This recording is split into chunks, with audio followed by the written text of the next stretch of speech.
words barn and sale might sound like an unusual combination, but here at a farm in Trousdale County, it's quite the norm. Normally, things are pretty quiet around this Trousdale County farm, but for 2 weekends each year, it's transformed into this. For the 4th year in a row, the Starlight Farm plays host to the Strawberry Patch event. How did you originally come up with this idea in the first place? It all happened when I started staying at home with my children. I started getting kind of bored just with playing baby dolls all the time. So I started staying up at night painting, and then I decided maybe it would be fun to get a bunch of local artists together and have like a big glorified yard sale in my backyard. And I kind of had noticed a trend up in Oregon. They were doing barn sales, and I actually took off and flew up there and visited 2 guys. They were called the Barnhouse Boys. They were my biggest inspiration. And then I made a trip to Columbus, Ohio to visit the Country Living Fair, which is where I met a girl by the name of Gina Bishop. And she was hosting an event in her backyard called Homegirl. And she basically just gave me that little extra nudge and said, "What are you waiting for?" So I came back home in the next season and I started it, and I just had a meeting, called a few friends together. My best friend Tracy Collins, she had owned a store in Hendersonville, and so I had come into contact with a bunch of different artsy girls, and so that's just kind of how it all got started. Now, you've been on this location now for, I think you told me, about 4 years, and this is it's your family farm as well. What do you love about being here? Well, it's just so peaceful. You know, there's not a house, within a half a mile. It's quiet. I mean, just the river's on the backside of the farm. It's just a place I can come and I guess just let go of it all. And then I have my studio here, which is where I come to create and sew. And so, yeah, there's a lot of different reasons I like being here.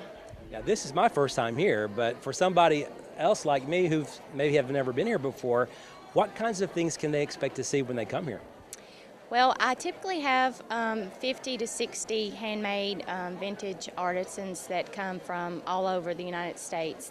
This time we have them from Louisiana, Pennsylvania, Minnesota, and then a lot from the South, Georgia and Alabama. There's jewelry, soaps, furniture, handmade children's clothes, handmade adult clothes, food. We have like 4 or 5 different food trucks, live music. Oh, I belong with you belong with me, you're my sweetheart. So there's pretty much something for everyone here. You talked about the vendors coming from all across the country. How was that even possible? I mean, how did they even hear about this event in the first place? Well, it helped. In 2011, or actually 2015, Country Living magazine voted my event one of 7 barn sales flea markets to visit in the United States. So that actually helped me a lot. It got the word out, so I started having people contact me. And just social media, I mean, it's amazing how much advertisement publicity you can get just from social media. As far as just what's here and the people who are here, I mean, are people just thrilled to death when they get here and they see what you all have to offer? Yes, a lot of people, they say they look forward to it, all year long, and they'll start saving, and they get here and they're just like, this is my happy place, which it really is. I mean, it's the atmosphere, and I feel like the vendors that come, they're so nice, and then the shoppers, I mean, my vendors tell me, I hear so many positive thoughts from my vendors talking about how good and how nice the people are here. So yeah, we got good shoppers and vendors. As far as future plans are concerned, do you plan on doing this for many more years to come? I'll keep hosting as long as my vendors and shoppers keep coming. Yep. Now, how many times a year do you do this? I've been doing it in the spring and the fall. Usually I do the spring show Mother's Day weekend, and then the fall is the weekend after Labor Day. What do you like most about this, if you had to pick 1 or 2 things?